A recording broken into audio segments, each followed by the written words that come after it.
Welcome everyone to Almost Cancelled. I am Peter, and today I'm going to be talking about Loki Season 1, Episode 3. It's called Lamentis, so full spoilers for the episode, as always. And I'm going to start off on a bit of a negative note here, because I wasn't really feeling this episode all that much. And it wasn't, like, super obvious to me why I wasn't feeling it, for the most part. Like, because, you know, the chemistry with the actors, you know, which mainly in this episode is Loki and Sylvie, which is the name we now have for Lady Loki. They're, you know, the banter back and forth was fine and occasionally amusing and whatever. But there was I just had this feeling of kind of meh as I was watching the episode, and I think it's a combination of a couple of things. I think one of them is that the primary, you know, focus of this episode, after the opening little chunk where we get a little flashback and then we get like Sylvie trying to get to the timekeepers at the TVA and fighting with Loki. They end up stranded on this planet that's right before an apocalypse with the moon coming down, and it's all about finding out where to go, getting on this train that's going to take them to the Ark because they need the power source, and then if that falls through, then they want to get on the Ark, they want to get off the planet and somehow survive. That is the core of the episode. And I've seen debates online. I've already seen people on Twitter or wherever else debating the use of the word filler. Is this a filler episode? And the sentiment that I'm, you know, seeing being that some people, there's this like sort of almost fight between plot development and character development. And the people who think this is filler think there's no plot development. And the people sort of fighting back against that are saying, no, but it has character development, therefore it's not filler. And I agree with that latter statement. Character development is just as important, if not more important, than plot development. However, I'm going to stay away from the word filler. I don't think, I don't really like, I mean, I use it occasionally. Sometimes something is genuinely filler, or it's just spinning its wheels, or whatever. I don't necessarily think this episode is that, though. But I was feeling kind of meh throughout a lot of this, and I think character development, just because characters are talking about who they are, doesn't mean it's good character development. Or perhaps more to the point, interesting or surprising or integral character development. And more to the point, while it might not advance big major plot beats, like, I would almost rather character development, if it is just going to be mainly the conversations, I would almost prefer it to be less dressed up than trying to pretend that we have a plot. And I think one of the biggest things that hurts this episode is that everything about it is so typical. It's such a typical, we have an arbitrary goal to get to. We have an arbitrary journey that we have to go through these steps to get to the goal, all of which is meaningless because ultimately it's not going to go anywhere. You know, we even have the ending where the Ark, the ship, blows up because it was always going to blow up and get hit by the rocks because this was an apocalypse. It was always going to happen. And that's to say that you can't do something with that. You can't focus on the inevitability and the crushing defeat of that. But the problem is that these characters don't react to anything that way. They're not characters who care about the crushing, impending doom. They want to survive, but it's all very playful.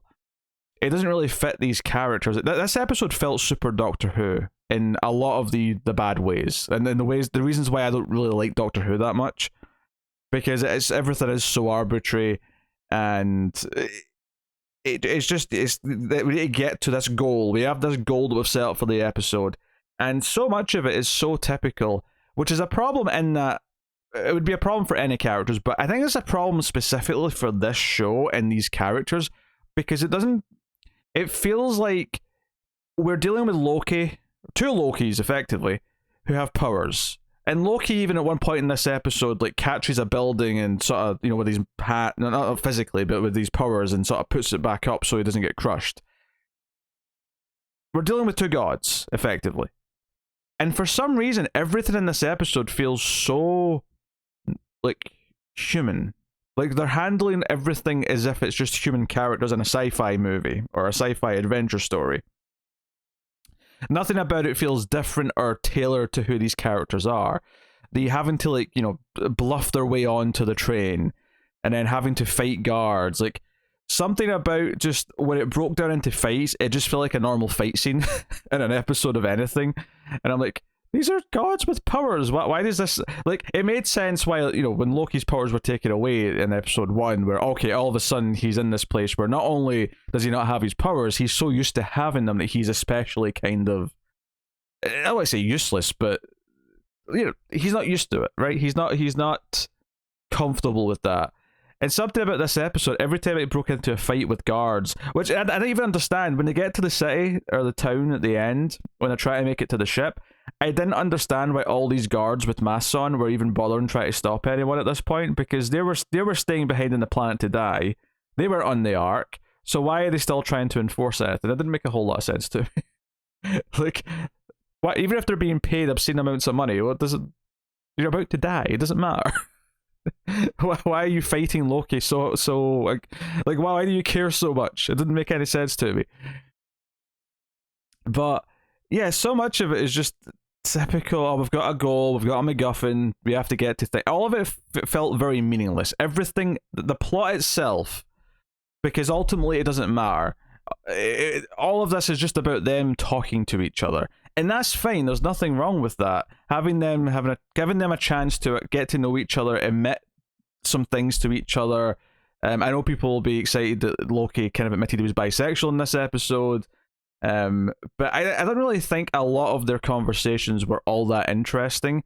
Or Joe, one of the weird things about this show is that it's trying to sort of scratch some itches that I don't think it can scratch.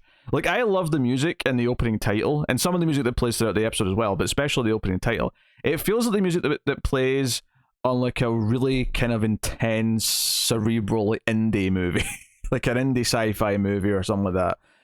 And I just don't think the writing of the MCU in general has the craft to really tackle things. Like, when I think of other TV shows, right, that I think of as exceptional TV shows, nothing sounds better to me than just an episode with two characters sitting and talking to each other, right? If I think of a Better Call Saul, if I think of The Wire, if I think of shows like this with exceptional writing, yeah, having two characters just sit and talk to... But do you know what those shows wouldn't do? They wouldn't give you some, like, MacGuffin-y filled adventure to sort of wrap around it. Because ultimately, the two characters in this episode never seem to, like, be emotionally affected by anything because they're Lokis. They just sort of shrug things off.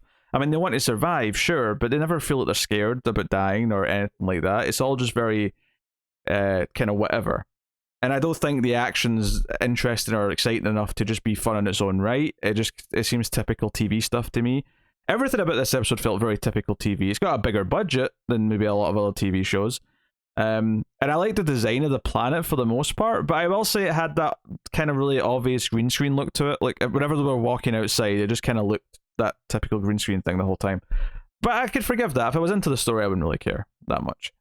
But the characters never really seem to be all that affected by what they're going through because they're so, you know, nonchalant about things. It's kind of Loki's thing. Even if he really does care or he's hiding how he feels, and same with Sylvie, they never come across as someone who's been affected. So the ending, like, the ending, because I wasn't expecting it to cut to the credits when it did. I genuinely am not sure if they were going for kind of an ironic sort of almost comedy beat of that this didn't work, but there wasn't enough of a build up to them sort of like really building this camaraderie to really caring about getting off the planet. It was a very quick setup for them saying, well, we can still get to the ship and get off the planet together if we just trust each other. But I don't think it really earned any sort of like reaction, and because it never presented them as truly scared or really, obviously we don't think they're in danger. It's certainly not Loki, but still have it affect the character. Have the character feel devastated when his rescue's gone. You don't really feel that, I think, at the end of the episode. And because the characters never really seem to care about the situation we're in, and because it is a TV show where we know he's effectively safe, because of course they're not going to kill off Loki halfway through the season 1. We know that as an audience. We know that in every TV show we watch that most of our main characters are almost always safe. That's just the way, you know, writing characters works when you have main characters. But if the characters are also acting that way, more or less, then we don't see them go through the trauma of it, because at least when someone almost dies in another story that's well written for it, you have this like sort of I almost died feeling, this trauma that they've went through that the character then has to process, and it can inform what decisions they make next and what they're going to do next. And I just didn't really feel like anything mattered in this episode ultimately, other than them getting to know each other, which I honestly don't think was that, like, both actors are fine, like both actors are good, that was not the problem here. I don't think the writing's interesting enough for this to have sustained the whole episode.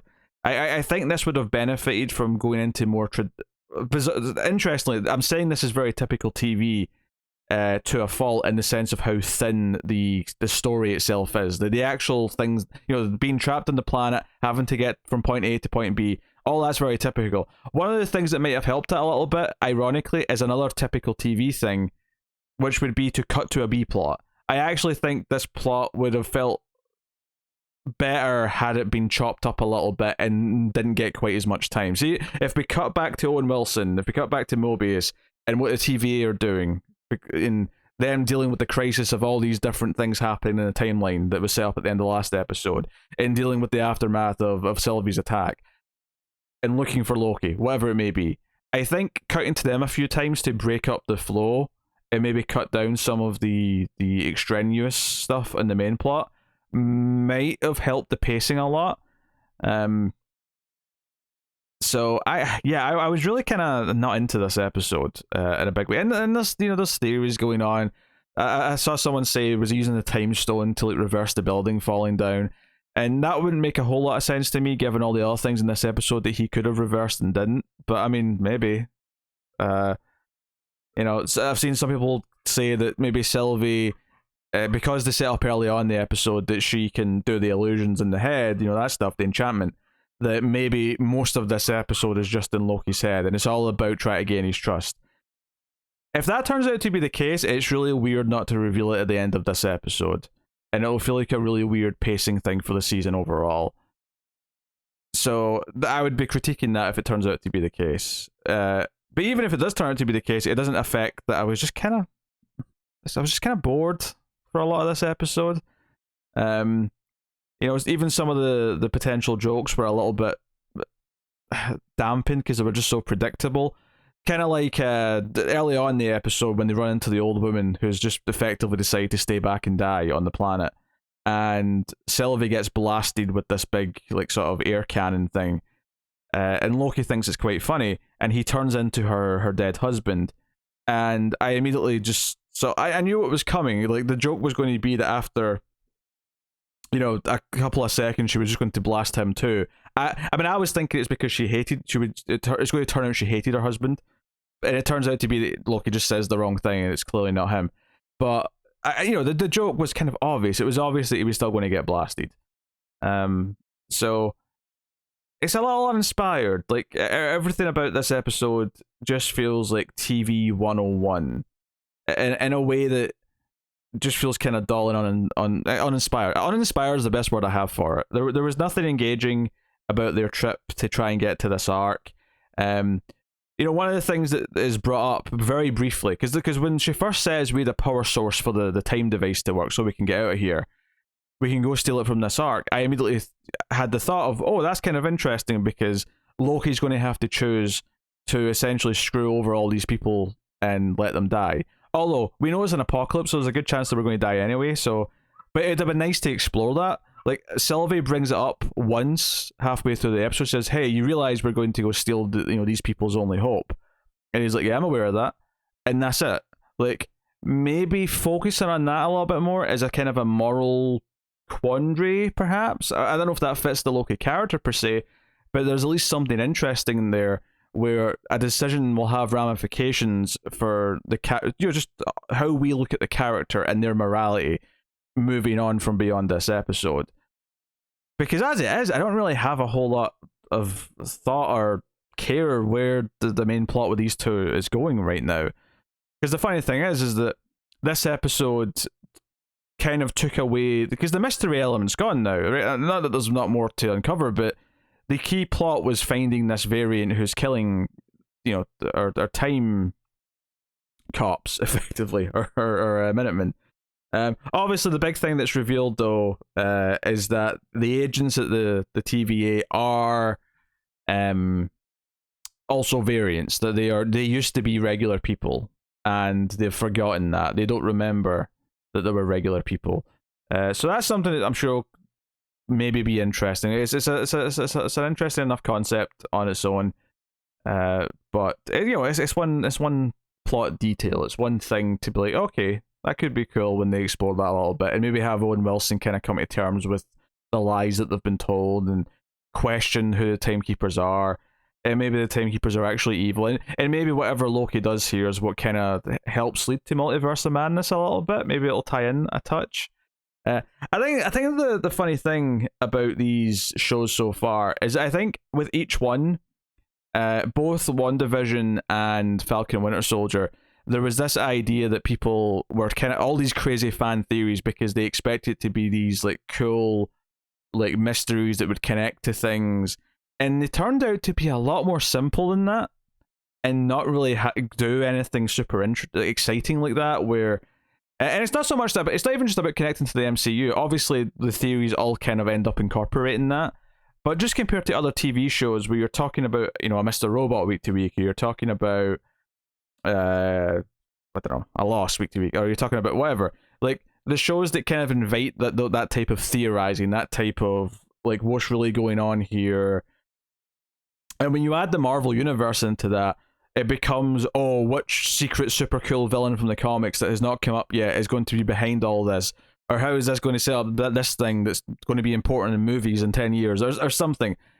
And it's happening every time. And I feel like it's maybe happening a little bit less with this one because people have learned a lesson a little bit from the first two, that these shows just aren't that. And they're a lot simpler than that. And the thing with WandaVision is that WandaVision gave us a reason to think it was doing something crazy because of the Quicksilver thing, and it ended up being like a nothing. So we'll see. It's a shame because I enjoyed the first two episodes of this well enough, and I wasn't expecting to miss Owen Wilson's character as much as I did, but I really kind of did. And it wasn't that I didn't like Sylvie. I think Sylvie's fine, and the actress has definitely got the charming charisma, I think, but I just don't think the conversations they have, talking about love being a dagger and the self-analyzing, it felt like really bland, dumb writing. And not like super dumb, not super dumb that makes your eyes roll, but dumb in the sense that instead of writing dialogue and a story for the characters that will reveal things about the characters, they just start talking about who they are. And that is... it's kind of the dumb way of doing it. It's the less interesting. It's like, rule number one is always show, don't tell. And, people mistake things being in dialogue as always being telling, and it's not. It's like, the best lesson I ever learned about writing, right, is... if you have a character say I love you, and they mean I love you, that isn't always dull. Like, it's obviously not every context. But if you have a character say I love you, and they really mean I hate you, that's more interesting. There's more stuff going on there, right? That's a very simple, oversimplified example. But when you have characters just say, talk about who you are, and then you have Loki say some stuff about his mother, and instead of having a moment that kind of harkens back to being with his mother, or have it come up in a more natural way because the situation sort of dictates it or calls back to it, or numerous ways, right? Numerous ways it could come up because it's crafty to come up in a natural way, versus characters just asking questions. It is, again, not all of these things are always a problem, but sometimes having just a character who can act as the I will ask questions, and so the characters will give exposition because we have the new person who's going to ask lots of questions. And it's a fine mechanic, and when you start a show or something and you have the new person so that we can hear things explained. But this isn't world setup. We're not doing world setup here by having Sylvie ask questions about Loki's mother. which in turn is just supposed to reveal the differences between them, and that she, didn't really get to know her mother. And to reiterate again that Loki, obviously did care about his mother, and he's still freaking out. That was a noise from Streamlabs, apologies. But he's still freaking out about the loss of his mother and all that. But him just answering these questions was never as interesting as him witnessing the act. And it's not as interesting as him, how would you do it? And again, I'm not saying this is the only way you can do it. I'm just trying to think of examples that would work better than just these questions and answers. Like, maybe you set up that there was something that he used to do with his mother, and then you use that thing later on to have him save the day, or use it as a sign of affection for someone else, or use it as a sign that he is growing more sympathetic or something. I don't know. But this just felt like really kind of A to B storytelling, and not just because the plot involved an A to B journey. Like, we have to get from A to B to hopefully survive. But everything about it felt just kind of simple, and it didn't feel like anything benefited from the simplicity. Like, I would almost rather they try and do a Two Angry Lokis episode where they're just in a, they go back to the TVA, they're thrown in a room together, and we spend 40-50 minutes with them just talking in a room, because you can do that and have it be well written, and it would be more interesting than this episode where we kind of just have a plot that is fairly meaningless and just feels that way the whole time. So I don't know. I did not like this episode all that much. It was, and it's not painfully bad. It's just exceptionally dull, and that's a shame. It's a shame. So hopefully the next one gets back on track. But I really wasn't feeling this one all that much. There's probably some things I forgot to talk about, but that I just wanted to analyze why it just feels so bleh. It's such a meh episode. Okay, there we go. That's this. Yeah, like, obviously I'm not saying this is on the caliber of a CW show, right? But this was way closer to the writing of a CW episode of TV than it was anything that you give, cred to and prestige to. This was, this was not, I don't know, even a good version of what the kind of things that this is doing. Like a good sci-fi show, like a good show where you have characters in peril and trying to survive. It's just, yeah, I don't know.